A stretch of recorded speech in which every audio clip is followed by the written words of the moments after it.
بسم اللہ الرحمن الرحیم۔ جب اللہ تعالیٰ نے قوم بنی اسرائیل کو مصر سے نکالا اور انہیں فرعون سے نجات دے دی تو بنی اسرائیل نے حضرت موسیٰ علیہ السلام کی رہنمائی میں بحر احمر کو پار کیا اور فرعون اپنا لشکر سمیت سمندر میں غرق ہو گیا۔ جب حضرت موسیٰ علیہ السلام کو کچھ اطمینان نصیب ہو گیا تو اللہ تعالیٰ کا حکم ہوا کہ آپ بنی اسرائیل کے اس لشکر کو لے کر شام میں داخل ہو جائیں، جس مقدس سرزمین کا وعدہ بنی اسرائیل سے لیا گیا تھا اور جو انہیں عطا کی جانے والی تھی۔ لیکن اس وقت شام پر قوم عمالقہ کا قبضہ تھا، جو بدترین کفار تھے اور بہت زیادہ طاقتور جنگجو اور نہایت ہی ظالم لوگ تھے۔ حضرت موسیٰ علیہ السلام بنی اسرائیل کو ہمراہ لے کر عمالقہ سے جنگ کے لیے روانہ ہوئے، جن کی تعداد 6 لاکھ تھی۔ لیکن جب یہ لوگ شام کے قریب پہنچے تو ان کے دل میں خوف طاری ہو گیا اور بزدلی پیدا ہو گئی۔ انہوں نے حضرت موسیٰ علیہ السلام سے کہا، شہر میں تو جبارین ہیں جو بہت زیادہ طاقتور اور زبردست ہیں، لہٰذا جب تک یہ لوگ اس شہر میں رہیں گے ہم ہرگز وہاں داخل نہ ہوں گے۔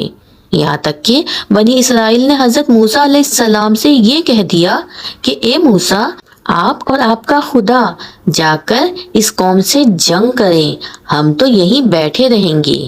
تو بنی اسرائیل کے اس رویے سے حضرت موسیٰ علیہ السلام کو بہت صدمہ ہوا، لہٰذا اللہ رب العزت نے انہیں یہ سزا دی کہ جس وادی میں انہوں نے پڑاؤ ڈالا تھا وہاں 40 سالوں تک وہ بھٹکتے رہے مگر اس میدان سے باہر نہ نکل سکے۔ اس میدان کا نام میدان تیہ تھا، جو 27 میل کے رقبے پر مشتمل تھا۔ روایت ہے کہ بنی اسرائیل کے لوگ سامان اٹھا کر سارا دن چلنے کے بعد رات ایک جگہ پر پہنچتے اور جب صبح ہوتی تو وہی موجود ہوتے جہاں سے وہ چلے تھے۔ لہٰذا اب بنی اسرائیل اس میدان میں پھنس چکے تھے اور ایک ہفتے میں سب کا سامان ختم ہو گیا۔ تو ساری کی ساری قوم اللہ تعالیٰ سے توبہ استغفار کرنے لگی اور معافیاں مانگنے لگی۔ میدان طیہ میں ہونے والے اس سخت امتحان اور مشکلات کو دیکھ کر حضرت موسیٰ علیہ السلام کو اپنی قوم پر رحم آیا۔ آپ علیہ السلام نے اللہ رب العزت کی بارگاہ میں ان کے لیے دعا کی، لہٰذا اللہ رب العزت نے بنی اسرائیل کے لیے اس میدان میں بے شمار نعمتیں نازل فرمائیں۔ جب بنی اسرائیل کو پیاس لگتی تو حضرت موسیٰ علیہ السلام نے اللہ کے حکم سے اپنا عصا ایک چٹان پہ مارا تو اس چٹان سے بنی اسرائیل کے 12 قبیلوں کے لیے 12 چشمے جاری ہو گئے۔ کیونکہ یہ وادی وسیع میدان میں پھیلی ہوئی تھی لہٰذا سر چھپانے کے لیے کوئی جگہ نہ تھی اور دن کے وقت سورج کی دھوپ اور تپش سے بنی اسرائیل بدحال ہو جاتے تھے، لہٰذا دھوپ سے بچاؤ کے لیے ایک بہت بڑا سفید بادل سارا دن بنی اسرائیل کے لوگوں کے لیے سایہ کرتا تھا۔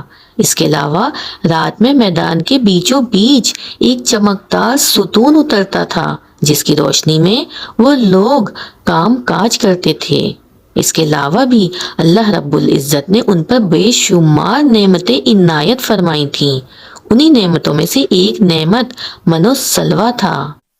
دراصل اللہ رب العزت نے ان لوگوں کے کھانے کے لیے آسمان سے 2 طرح کی غذائیں اتاری تھیں، ایک کا نام من اور دوسرے کا نام سلویٰ تھا۔ من شہد جیسی میٹھی غذا تھی۔ انجیل کی کتاب خروج میں لکھا ہے کہ جب وہ شبنم سوکھ گئی تو انہوں نے دیکھا کہ میدان میں چھوٹی چھوٹی گول چیز پڑی ہے جیسا کہ پالے کے دانے ہوتے ہیں۔ بنی اسرائیل اسے دیکھ کے کہنے لگے، من یعنی یہ کیا ہے؟ تب حضرت موسیٰ علیہ السلام نے ان سے فرمایا، یہ وہی غذا ہے جو اللہ رب العزت نے تمہیں کھانے کو دی ہے، اور اس نے تم کو پہلے آزمائش میں ڈالا اور تم کو بھوکا رکھا، پھر وہ من جسے تم اور تمہارے باپ دادا جانتے بھی نہیں تھے تم کو کھلایا تاکہ تم کو سکھائے کہ انسان صرف روٹی پہ ہی زندہ نہیں رہتا۔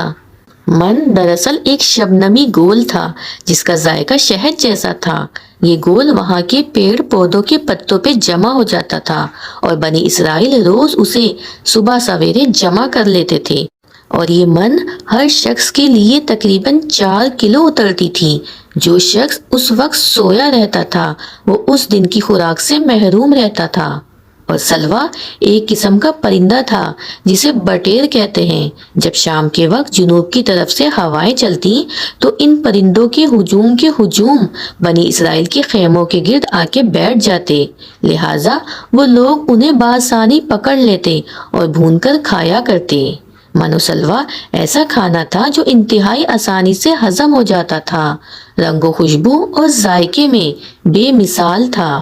اس کے علاوہ بنی اسرائیل پر اللہ کی طرف سے یہ معاوضہ ہوا تھا کہ ان کے بال اور ناخن بڑے نہیں ہوتے تھے، نہ کپڑے پھٹتے تھے اور نہ ہی میلے ہوتے، اور جن بچوں کی بھی پیدائش ہوتی ان کے جسم پر قدرتی لباس ہوتا جو جسم کے ساتھ بڑا ہوتا جاتا۔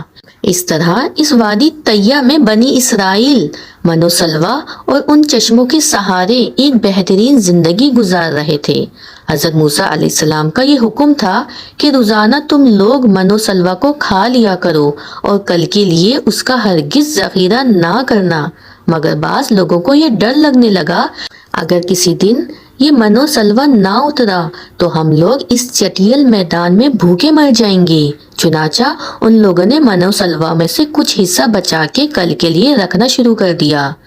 لہٰذا نبی کی اس نافرمانی کرنے پر ایسی نحوست پھیل گئی کہ جو کچھ لوگوں نے کل کے لیے جمع کیا تھا وہ سب سڑ گیا اور آئندہ کے لیے اس کا اترنا بھی بند ہو گیا۔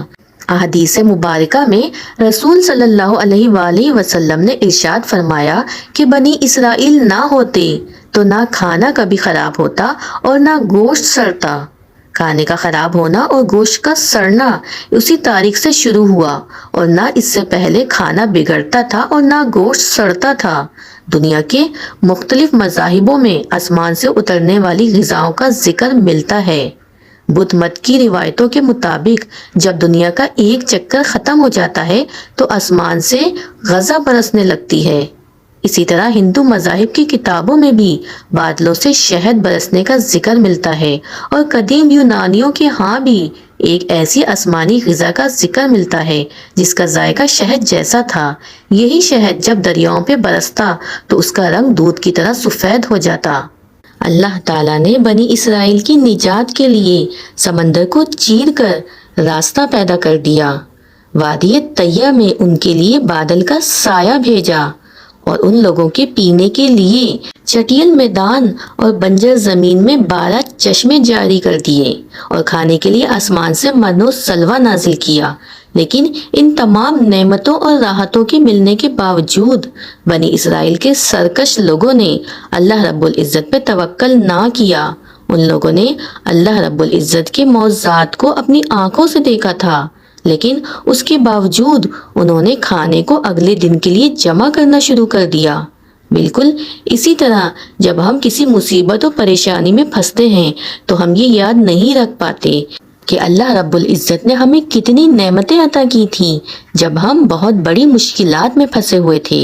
ہمیں بس یہ یاد رکھنا چاہیے کہ مشکل چاہے کتنی ہی بڑی کیوں نہ ہو، لیکن اس مشکل سے بڑا ہمارا پروردگار ہے جس کے لیے کچھ بھی ناممکن نہیں۔